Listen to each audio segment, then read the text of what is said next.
Well, something that is documented was the murder of Cynthia Garcia by the Hells Angels in Arizona. That was in 2001. And who was there? Who gave him the information? I'm not sure, but I looked up the story and it's crazy. Yeah, well, she came into the clubhouse allegedly. Right. So she was a 44-year-old poor woman with 6 kids. Drug addict. Alcoholic. Which doesn't mean that she should be... No. She was... I'm just telling the circumstances. Yeah, exactly. She was... Okay, so basically a prospect was sent out to go scavenger hunt for some pussy. Right. That's what they said. And that's who he brought back. And that's what he brought back. I guess they wanted a different girl, but he couldn't find her, so he brought this woman back. And I guess she started to drink, and she started to talk trash. She got mouthy. Got mouthy with some of the angels. You know, one of them grabbed her by the hair, said that we're not going to tolerate this in our own house. She kept doing it. He started to beat her. And then they just continued beating her until someone stabbed her in the chest 20 times. She was still alive. So they ended up taking her out to go get rid of the body, and they cut her head off. Well, I'm not sure if she was decapitated. I think... well, I guess... Okay, so here we go. So they tried to cut her head off, but the blade was too dull. So she was partially decapitated. Right. I'm very familiar with this. Right. And the reason I'm familiar with it is because these are questions I asked Jay Dobbins when I interviewed Jay Dobbins on my show. Yeah, he infiltrated the Hells Angels after one of these this situation and then the River Run riot, which I want to talk about. And we will talk about that. Yeah. And what I can't think of his name. Who was the main informant for that? His name's Mike. It's right at the tip of my tongue. Hold on a second. He became an informant for Jay. And just a real piece of work, this guy. And that's where I guess my position is that's where they get their information from. Michael Kramer? Michael Kramer. There we go. I remember coming back. I spent a year in isolation on a state racketeering case. The case collapsed under its own weight. 59 counts, they overcharged me. And Mike Kramer, before he was revealed as an informant, came up to me and he had a camera in his vest and certainly a microphone. He was asking me all types of provocative questions. But Mike Kramer's the driving force. Mike Kramer was actually in attendance at the murder, if I'm not mistaken. Do you have that information? I mean, the whole thing is a mess. Yeah, it's a mess. The Hell's Angel that finally stood to answer, I don't think Mike Kramer, who was there, and later made some cavalier comment about a dull knife. Do you see that in your notes? Yeah, I mean, that was the whole thing. They tried to saw Garcia's head off, but the blade on the knife was too dull. The corpse was then dumped to a shallow grave, and 3 angels drove back to Mesa.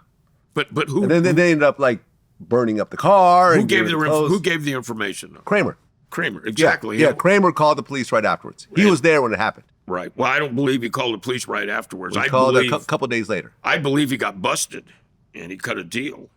Oh.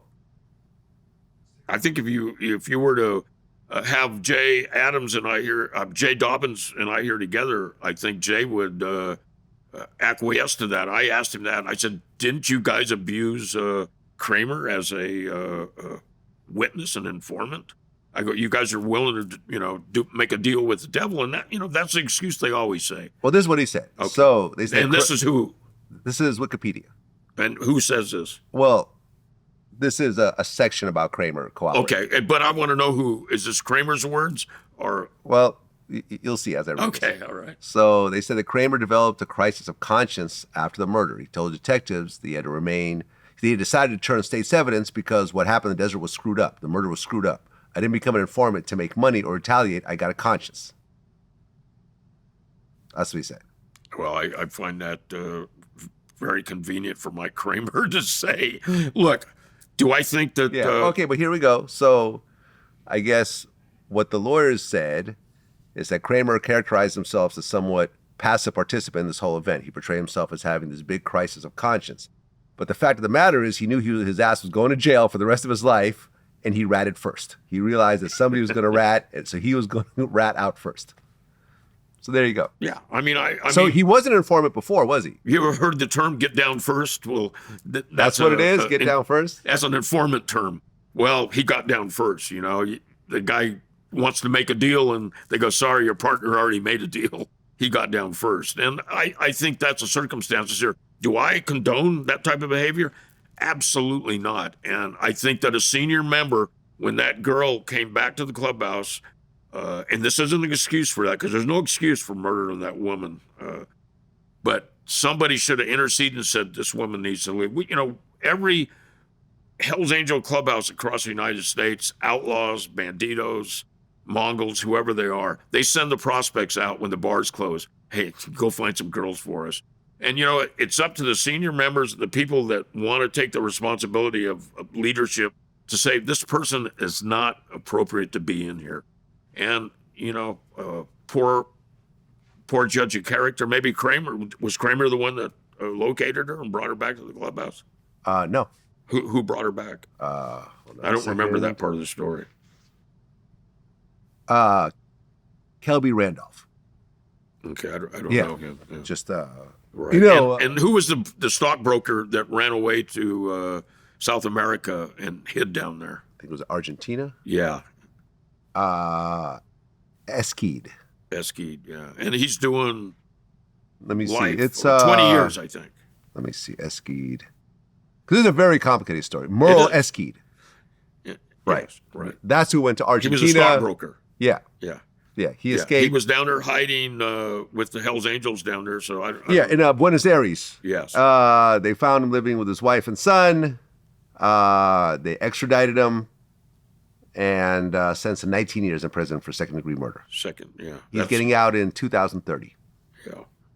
And look, I had the ATF and the feds. I don't know what agencies they were. I was in Cody, Wyoming, and we were under heavy surveillance.